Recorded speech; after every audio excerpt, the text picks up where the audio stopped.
목사님들이 이제 모여서 이야기를 합니다. 이야기를 하면은 다 교회의 현황들에 대해서 이야기를 많이 하게 됩니다.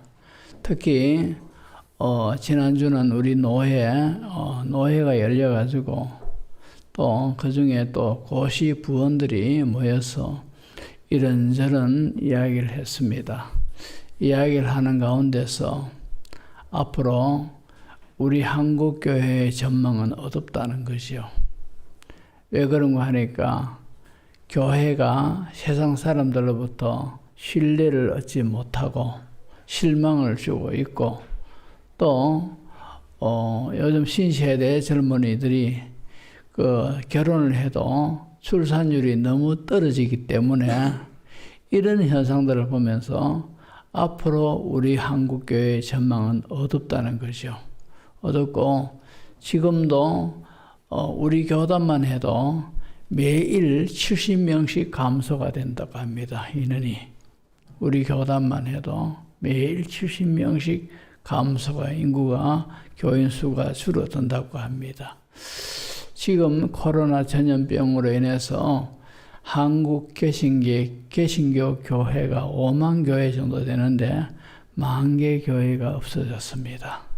없어졌고 자꾸 그래서 전망이 전부 다 어둡다. 전망이 어둡다. 교회는 크게 지을 필요가 없다. 괜히 교인들도 별로 많지도 않은데 예배당 좌석수만 크게 만들어 놓으면은 오히려 더 설렁한 분위기만 이렇게 나타난다. 이래가지고 교회도 크게 지을 필요가 없다. 이런 식으로 이야기합니다. 실제적으로 우리 한국 교회가 처음에는 불같은 부흥의 역사가 일어난 것은 기복신앙이 나름대로 주요를 했습니다. 그때는 전부 다 못 살고 못 입고 못 먹던 시대인지라 예수 잘 믿으면 복 받는다. 이런 거죠. 이런 메시지가 참으로 어려움 당하는 심령들이 교회를 찾게 만들었고 또 그때는 교회 문화가 세상 문화보다도 20년, 30년 앞서 있었습니다. 그러다 보니까 교회 문화가 앞서니까 사람들이 교회로 몰려들었습니다. 하지만도 지금은 교회 문화보다도 세상 문화가 훨씬 더 앞서 있지요. 그러니까 교회에 대해서 문화적인 측면에서도 사람들의 시선을 끌지 못하는 그런 가운데 있고 또 교회가 오늘날 신뢰를 잃어버렸습니다.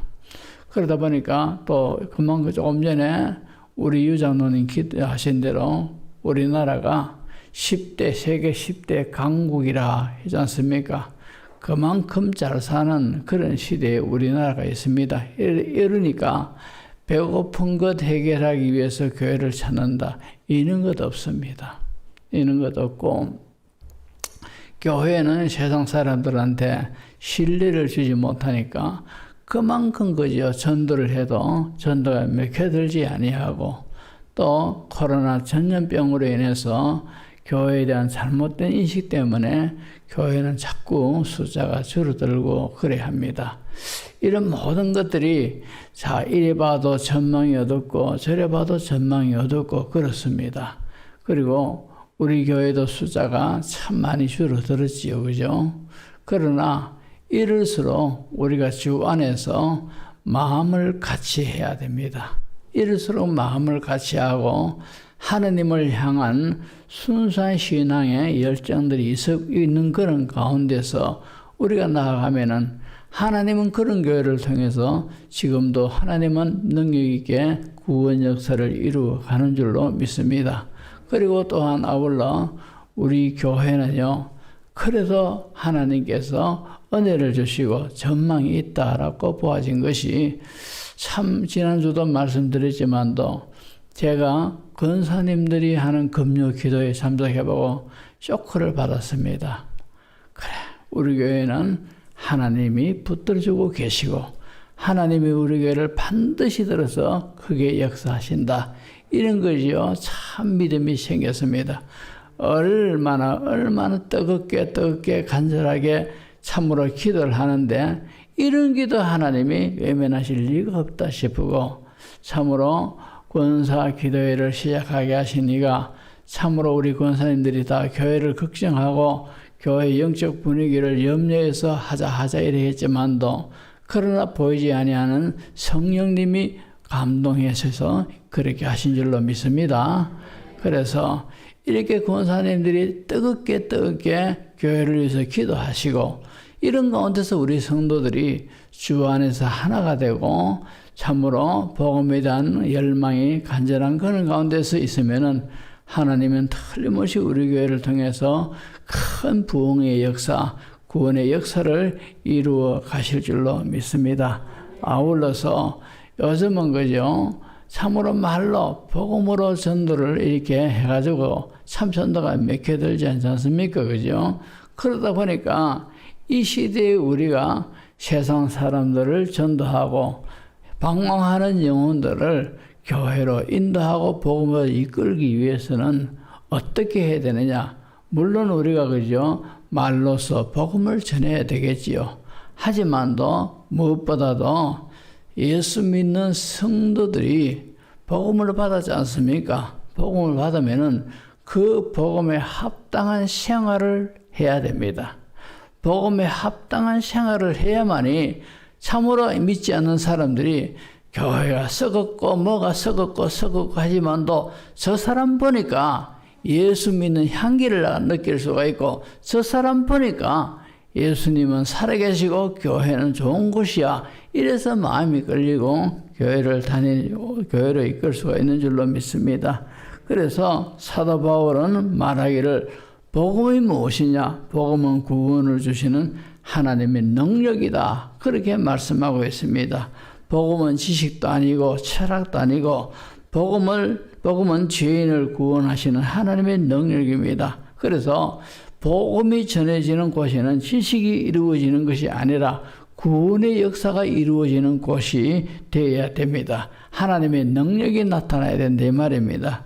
자, 그래서 우리는 다 예수님을 믿으니 우린 그리스도인이지, 그죠? 그리스도인이면은 그리스도인의 합당한 생활을 해야 됩니다. 그것이 바로 오늘 본문에서 사도 바울이 로마 감옥에서 이제 이 빌립보 교인들에게 권면하는 내용이 바로 오늘 본문의 내용입니다. 우리 그리스도인들이 뭡니까? 그리스도인들은 복음을 받은 그런 사람들이죠. 그렇다면은 복음을 받은 그리스도인이라면은 이제 그 사람이 복음에 합당한 삶을 살아야 돼요. 이 시대의 복음 전파는 그리스도인이 합당한 삶을 사는 이것을 요구하고 있다 말입니다.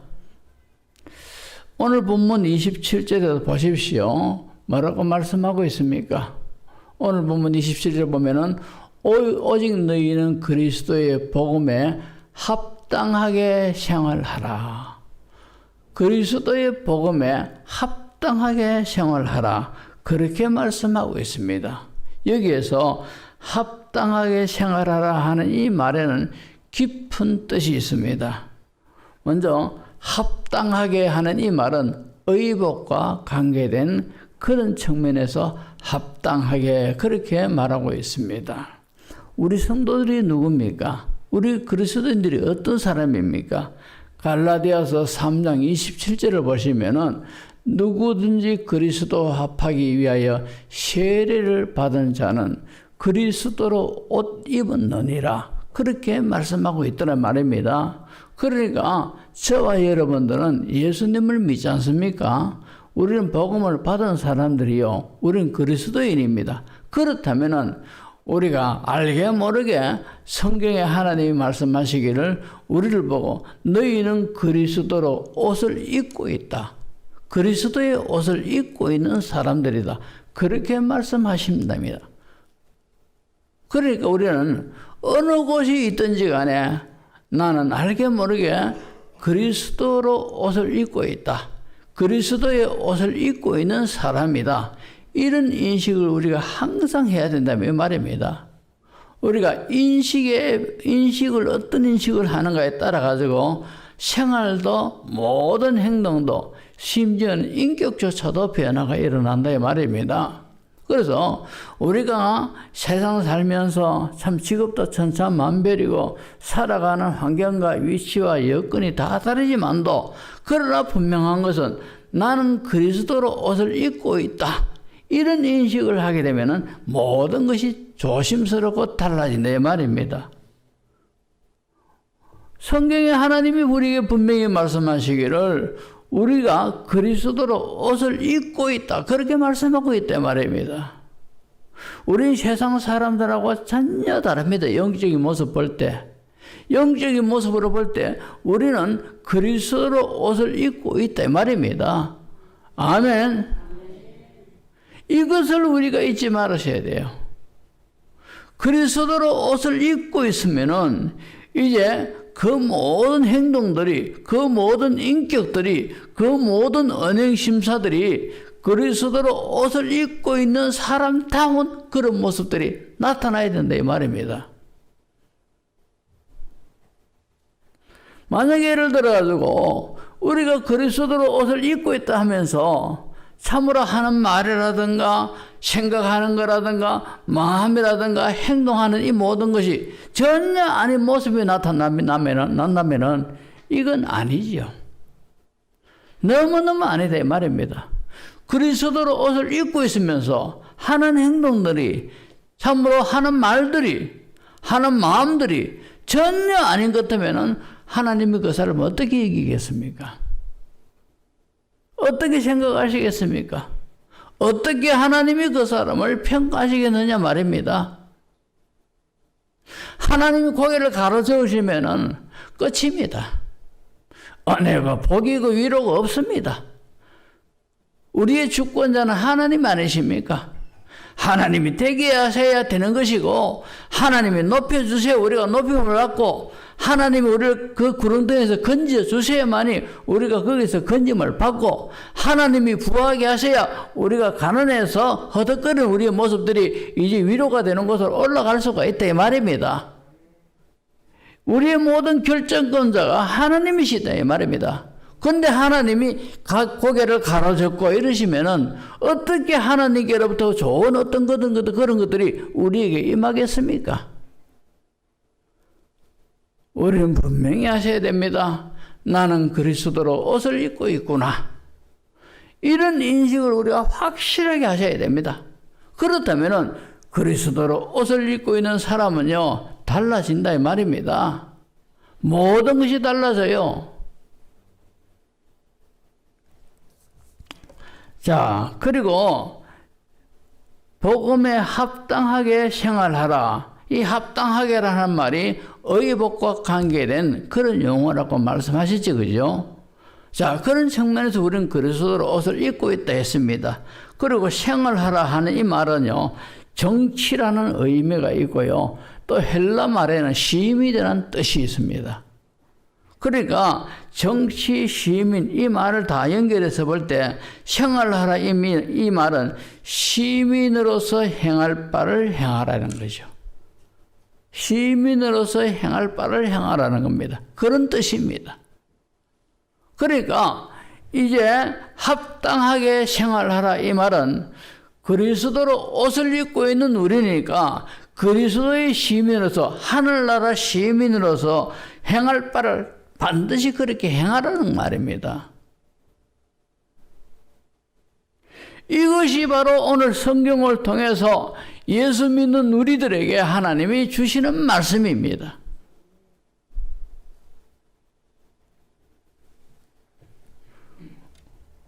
우리가 어떤 나라의 시민이 되면은 그 나라의 시민으로서의 특권을 또 누리게 되지요. 그러나 합당하게 생활하라 이 말은 우리가 복음으로 오늘 이해를 하면은 너희가 복음을 받았느냐? 그렇다면 복음을 받은 자답게 하늘나라 백성된 자답게 어디서나 누구 앞에서나 분명하게 그 시민으로서 살아라 이 말입니다. 그것을 하나님이 저와 여러분에게 지금 말씀하고 계신다 이 말입니다.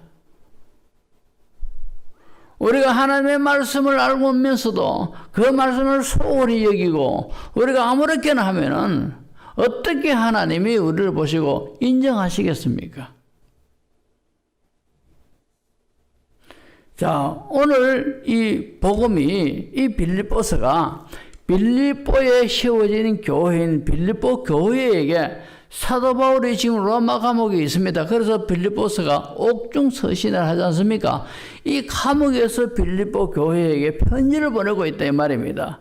이 빌립보 도시에 세워진 이 빌립보 교회, 이 빌립보 도시는요, 들어 로마 사람들이 와서 살고 있습니다.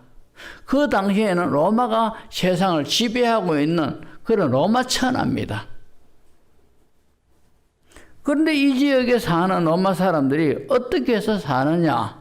왜 이 로마 지역에 있는 사람들이, 로마인들이 왜 이렇게 빌립보 지역에 와서 살고 있느냐? 이 빌립보 지역에 와서 살고 있는 로마 사람들은 주로 전쟁에서 공을 세운 군인들이 포상으로 이제 황제로부터 이 빌립보 도시에다가 땅을 이렇게 공짜로 너는 너희에게 이 땅을 주겠노라 하면서 땅을 준다는 겁니다. 그러면은 퇴역한 군인들이 이제 전쟁에서는 나갈 수가 없죠. 그러니까 남은 여생을 이 빌립보 도시에는 워낙 환경이 좋고 살기 좋은 곳이랍니다. 그러다 보니까 이곳에 와서 이 남은 여생을 보냅니다.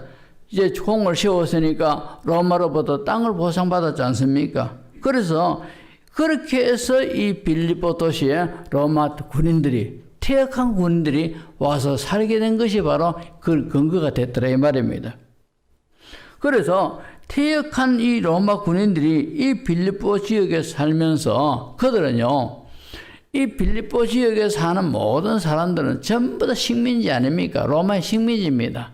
그러니까 로마인들은 지배 민족이고 이 모든 그 외의 민족들은 지배에 당하는 민족입니다. 그러다 보니까 이 로마인들은요, 비록 군인들이 퇴역을 했지만도 이 다른 이 지배를 하는 이 지배 당하는 이 식민지 있는 이곳에서 살지만도 자부심이 있었어요. 우리는 로마 사람이다. 이런 자부심이 있고 긍지가 있어가지고 비록 퇴역을 했지만도 그렇지만도 이곳에서는 항상 로마인의 긍지를 가지고 그들은 살았습니다. 그러면서 이들은 늘 이런 생각을 합니다. 우리는 자랑스러운 로마 사람이다. 로마의 명예를 위해서 로마의 사람답게 살아야 할 책임이 우리에게 있다. 이렇게 생각을 하고 로마인의 긍지를 가지고 그들은 그렇게 살았습니다. 그래서 비록 식민지 땅에 살지만도 그들은 대단한 우월감을 가지고 살아갑니다. 그래서 어디를 가나 어디서나 누구 앞에서나 로마 시민으로서의 특권도 누리지만도 자기 나라의 풍속과 채통을 절대 소홀히 하지 않았습니다. 로마 시민으로서 많이 배가 고프다 아닙니까? 그죠? 그렇지만도 이 지배 민족에게 밥을 구하거나 음식을 구하라고 절대 그런 일이 없답니다. 배가 고파도 꾹 참습니다. 왜? 로마인으로서 어떻게 지배 민족에게 배고프니까 음식을 좀 주시오. 이런 소리를 안 한다는 거죠. 그래서 그들은 배가 고플지라도 절대 음식을 구걸하거나 이러지를 않는답니다. 그리고 이들은 상대방이 알아듣든 알아듣지 못하든 꼭 라틴어만 썼습니다. 이 라틴어는 이탈리아계에서 나오는 용어인데 이 로마인들이 이 이탈리아계에 나오는 이 라틴어를 공용어로 사용해서 로마 말처럼 그렇게 여기고 썼습니다. 그러니까 이들은 이 식민지 땅에서 살면서 이 식민지에 살고 있는 사람들이 이 로마 라틴어를 모르니까 말이 잘 안 통하니까 얼마나 불편하겠습니까? 그렇지만도 이들은 일부러 의도적으로 라틴어를 썼다라 이 말입니다. 알았든 못 알았든. 왜? 우리는 로마 사람이니까. 로마 사람은 로마 사람다운 말도 해야 되고 이 로마 말을 하니까 서로 안 통하니까 얼마나 생활에 불편히 하겠습니까? 그렇지만도 그들은 그 불편을 겪으면서도 로마 말만 했다는 거죠. 그들은 로마 사람의 옷을 입고 로마 사람의 이름을 짓고 그들은 자기 말, 자기 옷, 자기 풍속, 자기 이름을 지키면서 항상 로마인답게 살았습니다. 얼마나 대단한 사람들입니까? 또 이 로마인을 하면은 그 정도로 위치가 있고 긍지가 있고 자랑스러운 그런 모습이다 보니까 참 그 정도로 이렇게 살았겠지요. 그래서 사도 바울도 로마 시민권을 가졌다고 말하고 있지 않습니까? 복음에 합당하게 생활하라 하는 말을 그죠? 우리는 이런 맥락에서 우리는 이해를 해야 돼요. 이런 맥락에서.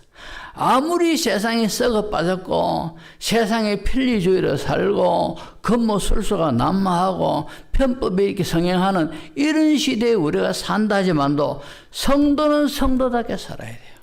왜? 우리는 그리스도인으로서 그리스도의 옷을 입고 있으니까 그리스도로 옷을 입은 사람답게 말을 하고 그리스도인의 옷을 입은 사람답게 행동도 하고 생각도 그래야 되고 마음도 그래야 되고 그래야 된다는 거죠. 이런 것들이 지금 이 시대에 세상 불신자들이 우리에게 요구하는 것이 바로 이런 모습이라요. 불신자들은 우리에게서 이런 것을 요구한다는 거죠. 실망한 교회에게 그 사람들이 요구하는 것이 우리들의 이런 모습이라요. 불신자들이 복음에 대해서 얼마나 많이 들어봤겠습니까? 교회들마다 다 전도지를 가지고 예수 믿으라고 교회 넣으라고 예수 믿고 구원받으시다라고 이런 소리들을 얼마나 많이 들었겠습니까? 근데 그런 말들은 그들에게 지금 잘 통하지를 않는다 이 말입니다. 단지 그들은 바로 우리 성도들에게서 그리스도인다운 모습을 원한다는 것이죠. 십자가의 은혜로 구원받은 하나님의 자녀된 사람은요, 어디에서 살더라도 천국 시민으로서 합당하게 살아야 된다는 거죠. 그리스도의 이름을 가지고 그리스도인다운 행동을 하고 그리스도인다운 언어 생활을 하고 그리스도인다운 풍속을 가지고 그리스도의 시민답게 그렇게 행동하며 살아가야 된다 이 말입니다. 세상과 제약과 불신과 이럭저럭 타협하는 것은요, 그리스도인다운 삶이 절대 아닙니다. 오리 있지 않습니까? 오리. 살이 오리를 건너 이게 아니고 물 위에 둥둥 떠다니는 오리 동물이지 않습니까? 그죠? 조류과에 속하는 이 새, 오리. 오리는 사는 모든 환경이 물 위에서 삽니다, 주로. 물 위에서 오리는 그렇게 늘 살지만도 절대로 그죠? 오리는 몸이 물에 젖지 않습니다. 물 속에서 살고 물 위에서 살고 한평생을 물에서 살지만도 오리는 그 몸이 물에 젖지 않습니다.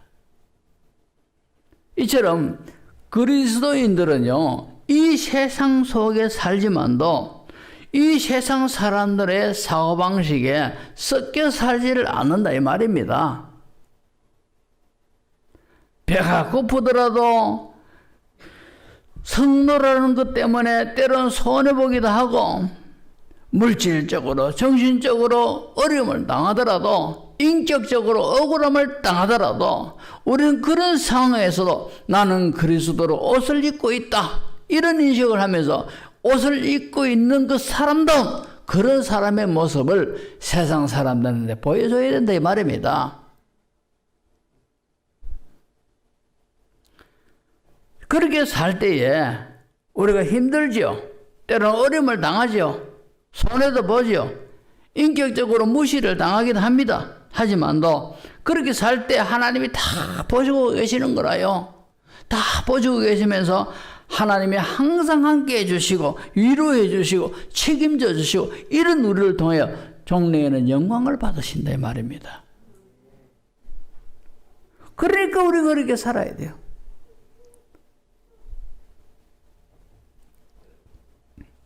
자, 오늘 본문에 보면은 복음에 합당하게 생활하라 그랬지, 그죠?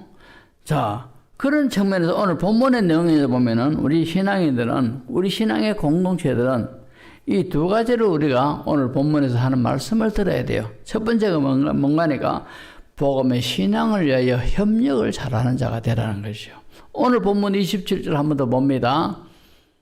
오직 너희는 그리스도의 복음에 합당하게 생활하라. 이렇게 했지, 그죠? 이는 내가 너희에게 가보나 떠나 있으나 너희가 한 마음으로 서서 한 뜻으로 복음의 신앙을 위하여 협력하는 것과 복음의 신앙을 위하여 협력하라는 거죠. 그리스도로 옷을 입고 그리스도인다운 인격을 가지고 그리스도인다운 언어 행실을 하면서 신앙을 위하여 협력하라는 거죠. 복음을 위하여 협력하는 그런 삶을 살아라는 겁니다. 특히 우리 교회 공동체는요, 참으로 다 이질적인 요소들이 너무너무 많기 때문에 의도적으로 우리가 애를 써가지고 자신을 부인하며 자신을 낮추며 가면서 복음을 위하여 우리는 협력을 잘해야 돼요. 이런 것이 신앙이다 말합니다. 하나님 말씀에 어떤 경우에도 내가 두려워하며 그 말씀에 순종하고 복종하는 이것이 바로 하나님을 경외하는 것이고 이것이 바로 좋은 신앙이니요. 하나님이 그런 신앙을 원하고 계신다 말입니다.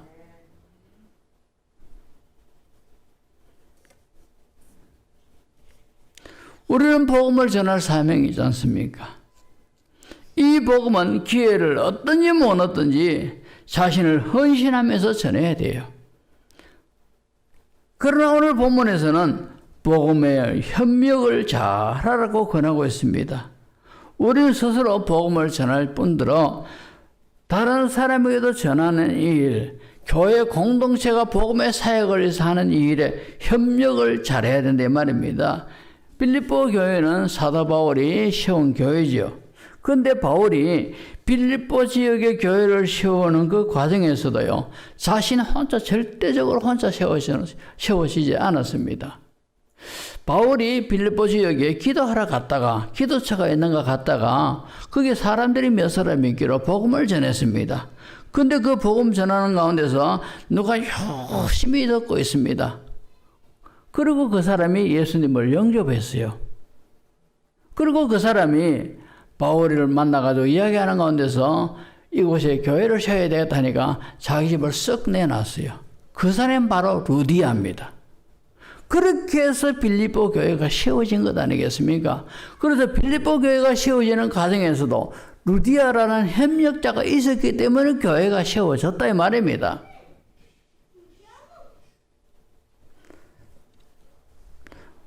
자, 교회도 그 마찬가지고 목회도 마찬가지입니다.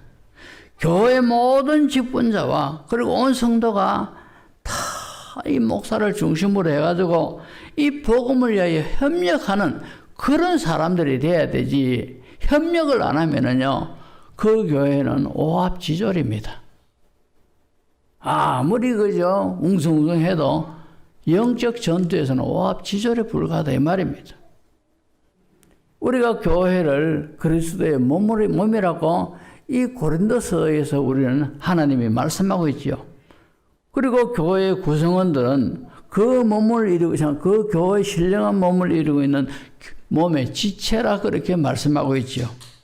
자, 몸이라고 할 때 신체 정상적이고 건강한 몸이 어떤 몸입니까? 모든 지체가 자기 역할을 잘하고 정상적으로 활동을 하고 움직거려야 그 몸이 건강하다 이랍니다. 그런데 그 신체 중에 어느 한쪽이라도 마비되거나 잘못되거나 하면은 온몸 전체가 다 지장을 받고 다 아픔을 같이 느끼고 불편을 다 느끼지 않습니까? 그래서 튼튼하고 건강한 교회는요, 모두가 다 자기 지체에서 지체의 역할을 잘하면서 협력을 잘해야 그 몸이 건강한 몸이 된다 이 말입니다. 건강한 교회가 된다 이 말입니다. 여러분, 지체 중에 어느 한 부분이 중하고 어느 한 부분이 덜 중하고 이런 것이 없습니다.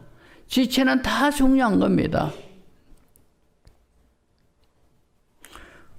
근데 우리는 이런 지체는 별 필요가 없다 이리 싶은데 이 지체도요 얼마나 소중하고 중요한가 하니까 그 지체가 제 역할을 못하고 병을 앓았다, 상처가 났다. 고통을 느낀다. 그걸 생각해 보십시오. 그러면은 그것만 고지체 그것만 고통당하겠습니까? 온몸 전체가 그 고통이 다 연결되어 있다 말입니다. 예를 들어 가지고 자 우리가 새끼손가락 이건요 없어도 그죠? 생활하는데 그런 지장이 없습니다. 그죠? 그런데 이 새끼손가락에 가시가 하나 박혔다고 한번 생각해 보십시오. 손톱 밑에 가시가 박혔다고 생각해 보십시오. 이게 잘 안 낫고 골마가지고 퉁퉁 붓고 이러면 통증이 생기면 온몸 전체가 아파서 괴로워 못 견딥니다. 이런 사실을 할 때 우리는 다 신령한 몸을 이루고 있는 지체들이다 이 말입니다. 그러니까 우리 한 사람 한 사람이 이 공동체에 협력하는 이 일에 있어서 얼마나 중요한 위치를 차지하고 있고 중요한 역할을 하고 있는가를 우리가 아셔야 된다 이 말입니다. 그래서 흔히 나 하나쯤이야. 나 하나쯤이 빠지는 거 뭐가 대수겠느냐. 이건 사탄이 주는 생각입니다. 아주 무책임한 생각이라요. 다른 사람에게 피해를 주고 이 전체 이 연합회에 엄청 공동체에 엄청난 악 영향을 주는 그런 생각들입니다. 우리가 이 조개탄 있지 않습니까? 이 무디 모사가 썼던 이 예화인데 어떤 청년이 와서 교회가 무슨 필요가 있습니까? 괜히 예수 믿는 티를 내사고 하나님은 은밀한 중에 보시는데 골방에서 기도하고 하나님과 나 사이 인격적인 그런 개인 관계만 잘 하면 되지. 그 요란을 떨어가면서 교회 와서 믿는 티를 내면서 이렇게 할 필요가 뭐 있느냐? 이렇게 물으니까 무디 목사님이 아무 소리 안 하고 그때 겨울인데 난로가 있는데 난로에 이 조개탄이 불이 이 활을 찾아오 난로가 뜨겁습니다. 그래서 이 청년이 이 사람에게 자 집게를 가지고 이 난로 뚜껑을 열어가지고 조개탄을 하나를 끄집어내버리는 겁니다. 그래서 이 난로 뚜껑을 여니까 막 벌겋게 조개탄에 불이 붙어가지고 벌겋습니다. 근데 그 중에 집게를 가지고 조개탄 하나를 끄집어서 내놓으니까 금방 새카매지더라는 거죠. 다시 집어 넣으라는 겁니다. 넣으니까 금방 불 끄게 되더라는 거죠. 우리 공동체가 이 모임이, 연합회 모임이 얼마나 중요하고 소중한가 모릅니다. 나 하나만 영향을 미치는 게 아니고 다른 사람에게도 다 영향을 미치고 공동체 전체에게 영향을 끼친다 이 말입니다. 그런 측면에서 우리가 11월 1일부터 이 다니엘 기도회를 합니다. 우리가 집에서 다 유튜브를 통해서 다 참여하면 안 되겠습니까? 그러면 전부 다 집에서 해버리죠. 말고 교회에서 합니까? 그런 생각하면 안 됩니다. 우리가 공동체를 생각해야 돼요. 전부 다 교회에 오셔가지고 여기 살 때 영적으로 하나님께서 하시는 분위기가 영 다르단 말입니다. 그러니까 집에서 나는 다 합니다. 그러면은 그죠? 그 사람 안 오기를 작정하고 그런 말을 하니까 그래 열심히 참여하십시오. 제가 이렇게 말하지만 속으로는 그건 아니다는 거지요. 교회 나와서 같이 전부 다 통성으로 기도하고 영적 열기를 같이 나누면서 그렇게 하는 그곳에서 뜨거움이 있고 성령의 역사를 하고 하나님의 능력이 나타나는 거지요. 그래가지고 한 번도 그죠? 열애됨이 없어야 됩니다.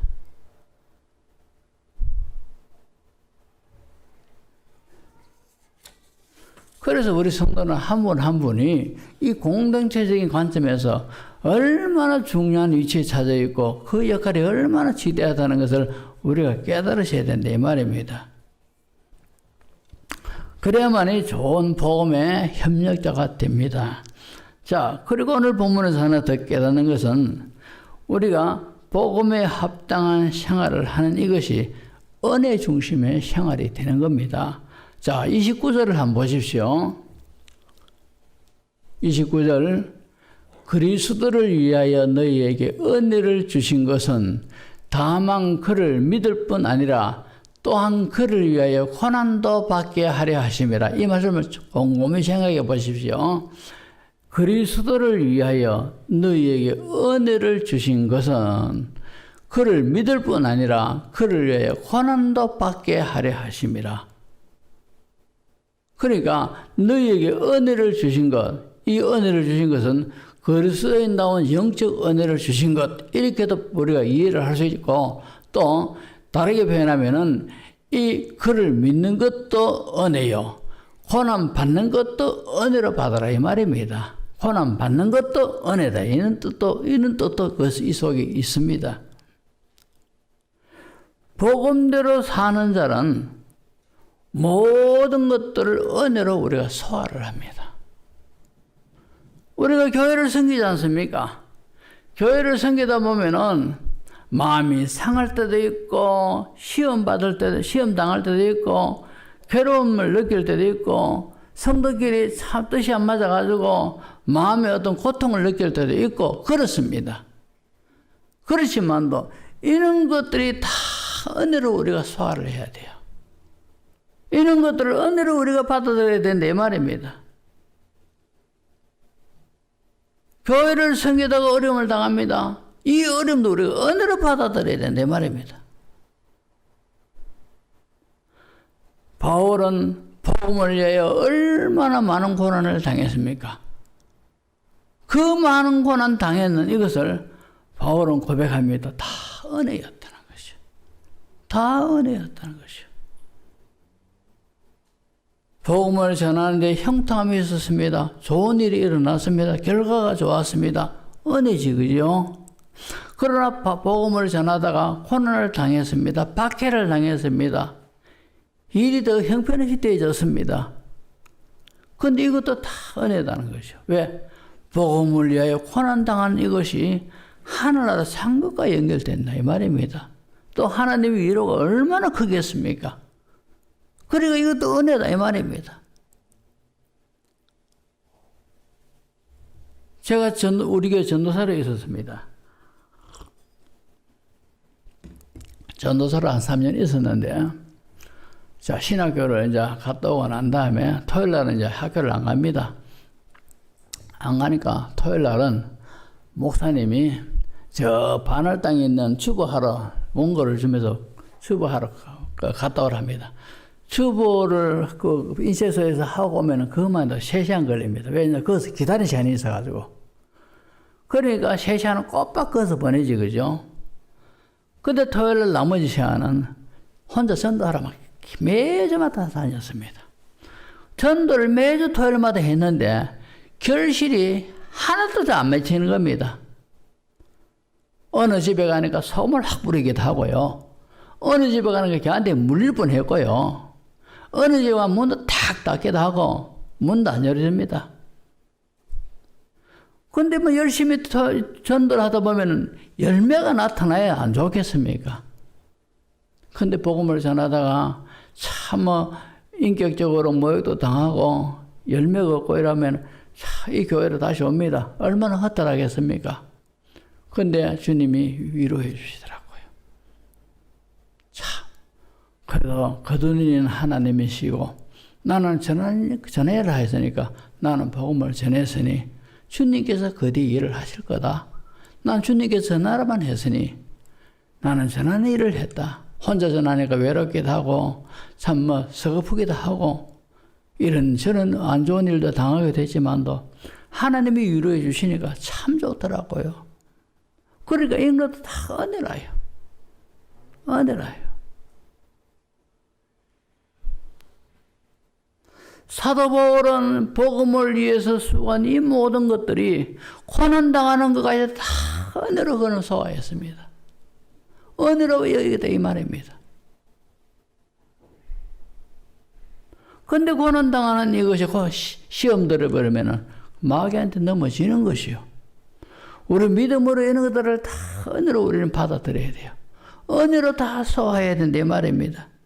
그러면은요, 하늘나라 얼마나 복이 임하겠습니까? 성경의 8복 중에 하나가 나를 인하여 너희를 핍박하고 욕하고 거스레 악한 말을 할 때는 기뻐하고 즐거워하라. 그냥 기뻐하라는 것이 아니라 기뻐하고 즐거워하라. 기뻐하고 즐거워할 그런 이중적인 어떤 그런 말씀을 왜 합니까? 그 뒤에 하늘에서 너희 상이 크기 때문에 그렇다는 거죠. 그러니까 이런 진리의 말씀을, 이 복음을 아는 분들은요, 믿는 분들은 교회에서 어떤 일을 당하더라도 다 은혜로 받아서, 은혜로 받아들이고 은혜로 그걸 다 소화한다 이 말입니다. 속이 없습니까? 다 속이 있고 속상하지요. 힘들지요. 그렇지만도 믿음이 좋은 사람, 신앙이 깊은 사람은요, 하느님 말씀을 기억하는 사람들은 다 그걸 애써 힘들어가면서 은혜로 소화한다 이 말입니다. 그래야 돼요. 그래야 하늘에 상이 있고 주님의 위로가 있죠. 눈은 눈으로, 이는 이로, 이런 식으로 하면은 은혜가 없습니다. 시험 들죠.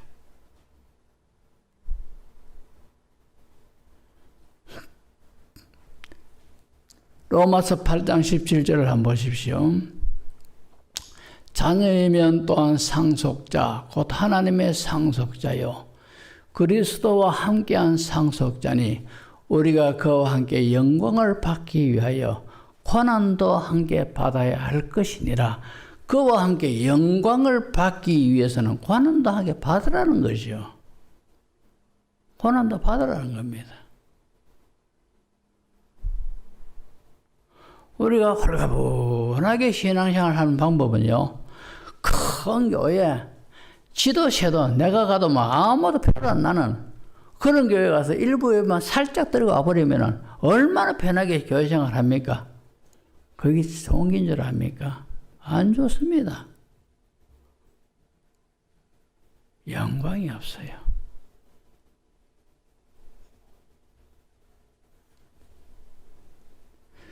여러분, 고난 당하지 않는 자는요, 주를 위한 고난을 당하지 않는 자는 영광도 없습니다. 교회를 위해서 수많은 고초를 겪은 사람은요, 교회만 생각해도 가슴이 뭉클하고, 교회만 들어서도 커져 기쁘고 감격스럽고 감동이 오는 거라요. 그러나 교회를 위해서 아무것도 나는 하는 것이 없고 전혀 나는 무관하게 단지 예배만 드리고 간다. 이렇게 무책임하게 교회 생활하는 사람은요, 그런 감동이 없습니다.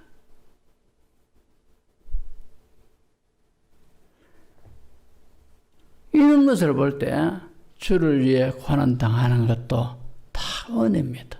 은혜. 그러니까 은혜니까 이것을 알고 다 은혜로 우리가 소화를 해야 돼요. 아멘. 자, 이제 정리합니다. 오늘 말씀을 통해서 우리 모두는 다 그리스도인이죠. 그리스도인인 것 같으면 그리스도로 옷을 입고 있다는 사실을 절대 잊어서는 안 됩니다. 절대 잊어서는 안 돼요. 그리스도로 옷을 입고 있습니다. 잘났든 못났든 간에 이런 인식을 한순간 잊어서는 안 돼요. 그래서 교회를 하는데도 그리스도로 옷을 입고 나는 주를 섬긴다. 교회를 섬긴다. 밖에 나가서도 그리스도로 옷을 입고 있다. 이것만 인식해도 말하는 것이 조심스럽고 생각하는 것도 조심스럽고 행동하는 것도 조심스럽습니다. 그러다 보면은 그리스도인다운 모습이 삶 속에서 나타나게 되어 있습니다. 또 우리는 복음에 합당하게 생활해야 됩니다.